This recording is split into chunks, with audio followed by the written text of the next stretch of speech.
Hello everyone, welcome to Rockman HQ as we look at one of the newer models here, a Copy X from Eastern Model.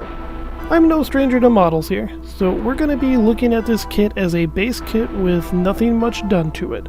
Nothing more than maybe a little bit of nub removal, and just kind of snapping it together and looking at a base build. We're not panel lining it, we're not doing any kind of seam line removal. This review will simply be a straight build of the kit. One of the first things I would like to talk about with the kit is the actual complexity of it. This kit has a lot going on. We've, in the recent months here, been getting some Kotobukiya kits, and they're great. This thing, however, takes it up an entirely new level. This kit has an entire internal skeleton to it, which is very similar to a Master Grade or Perfect Grade Gundam. I'd actually say this is very close to a Master Grade Gundam, if you are familiar with those. Its range of motion is incredible. It has so much posability in it, and the joints are very stiff, which is great for keeping your pose, especially if you don't do any kind of gluing, anything like fixed posing. Just being able to kind of move it freely and it stays in place is a huge plus to any kit. Also, with it having the full skeleton to it, there's a lot of small parts going with it that give it immense detail. This, in and of itself, is just phenomenal, especially comparative to the Kotobukiya kits, which stay very true to the artwork, which is no way a dig at them. However, this kit takes some liberties and takes on a more modern look to the Copy X style, which I think is just phenomenal. One thing I would like to point out, though, for anyone that is collecting both, is that this kit is actually a little bit bigger than the Kotobukiya kits. It will not be to the same scale. In fact, as you can see here, it's roughly about half an inch to an inch bigger. So keep that in mind if you are wanting to display them together, that they might not look perfect next to each other, but honestly I think if you put them on just to another shelf next to, they'll be fine. So we're just going to start with the flaws first, because frankly, every single kit has a flaw. No matter what kit out there, it can be the best kit ever made, it's going to have a flaw. So this isn't here as a deterrent to say, hey, don't buy Copy X, he's bad. This is more of this is a potential issue with the kit, you'll have to overcome this when building it. One of the first things I'm going to talk about here on the flaws is when assembling the upper torso of the skeletal frame. There's one part in particular here, this piece G9, is a pain in the butt. And it's not because there's something hard with assembling it so much, or building it backwards that you really have to pay attention to. It's that the little arm socket pieces that go on there should slide on very easily, but they don't. At least on my kit, they were a pain to slide on, and the pieces that they slide onto are actually going in at an angle. It's not much of an angle, but they're going in towards the centerpiece. So if you have any kind of stubby fingers, and I really don't, but I was struggling to get a grip to even push down properly to get this piece on there. So I would consider that a flaw. The way I kind of overcame it was I put my piece over the hole, took my nippers, closed them, and pressed down from them from up above to get it started, and then I was able to kind of work it down with my fingers. Another way I think you could go about it is if you shave the peg a little bit to make it more of a spike so that it can start to go on easier, and then you can just kind of slide it down. Those would be my only two suggestions really for this piece. I think it's not the best engineered, but in the end I guess it gets the job done. So in building the kit, if this is something you're struggling with, you're not alone. The last flaw that I can really notice here with the kit is actually on his back support, which is a 100% optional piece, so I give this one a little bit of leniency.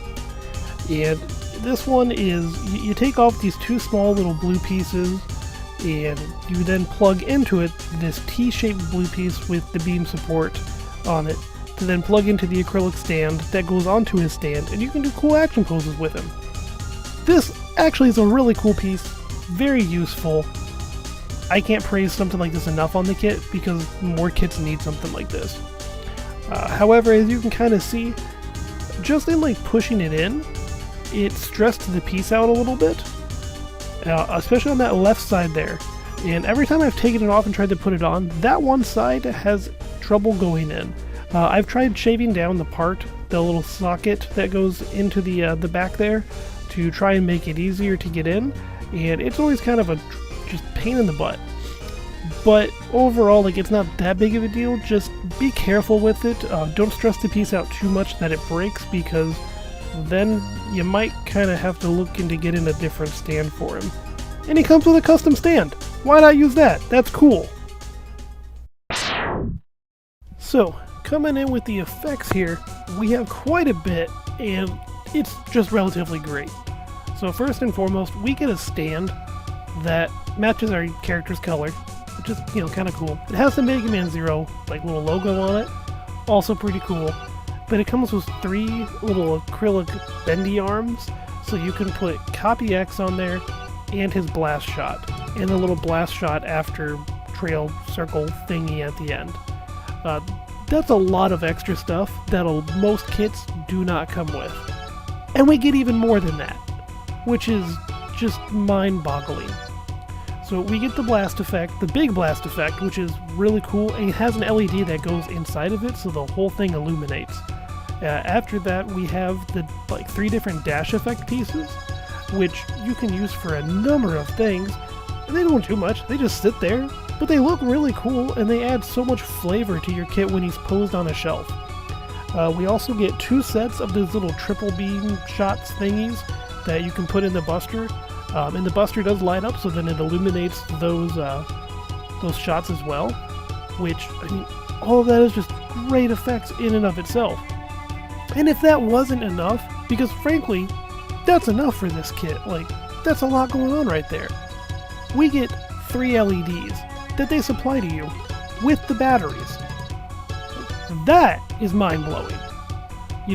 A lot of kits will make you go out and buy your own LED, like, okay, well, this, have to go out and spend an extra $10 and get an LED and batteries with it, but no, they give you it all.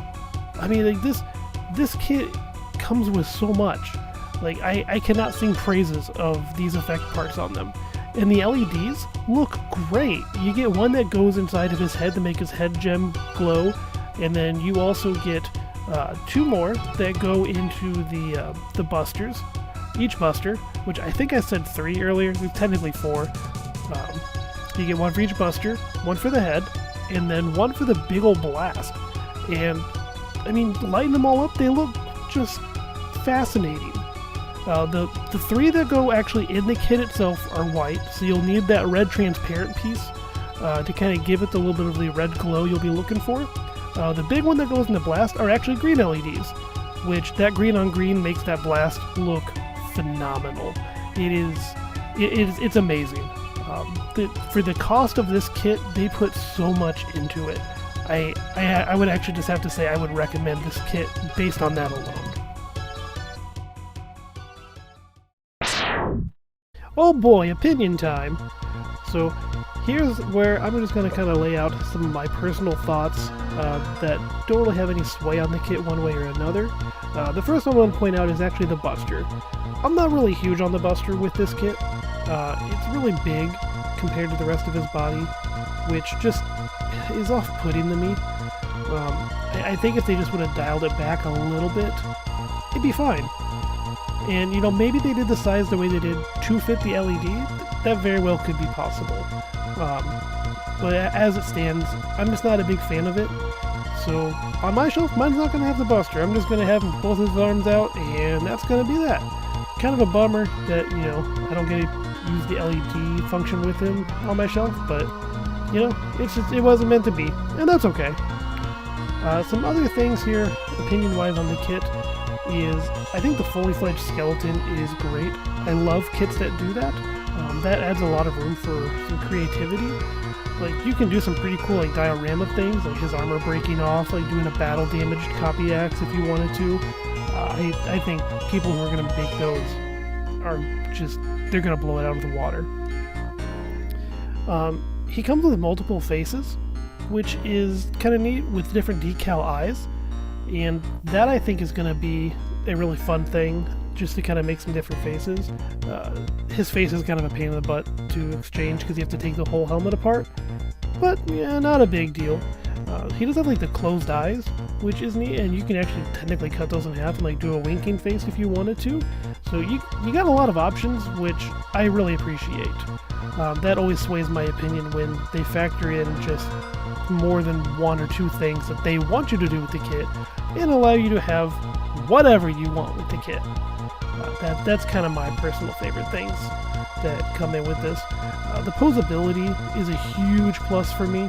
I like just fidgeting with my fingers and trying to find the coolest pose I can put them in. And with him, it almost feels limitless. Like, his elbows bend way more than a lot of kits I've built. And I built a lot of Gundams. And Gundam is pretty up there in terms of, you know, their models being the top of the line. So the fact that these elbows are just so well done, his knees are really well done as well. I think it's overall a great kit. My opinion on this would be, if you're a fan of Mega Man, if you like the Mega Man Zero series specifically, this is a great kit for you.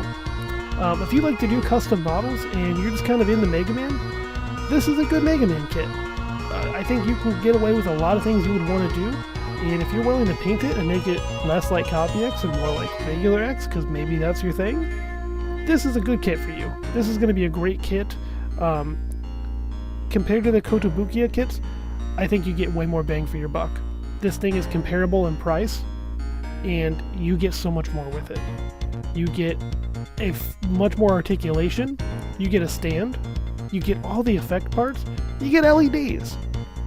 Like, there's no real comparing them in my mind, because this one blows the Kotobukiya kits out of the water, which is a shame because I love those kits. So I hope that they kind of see that this line and take some ideas from it and incorporate it into theirs, because if the Kotobukiya Mega Man line and these Eastern model lines came together and kissed, we would have the most amazing Mega Man kits on the planet, unlike we've ever seen in the past.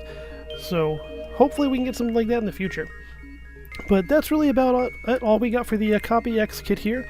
I hope you guys enjoyed. If you guys have built one of your own or are looking into it, please leave a comment below. Let me know what you think of the kit.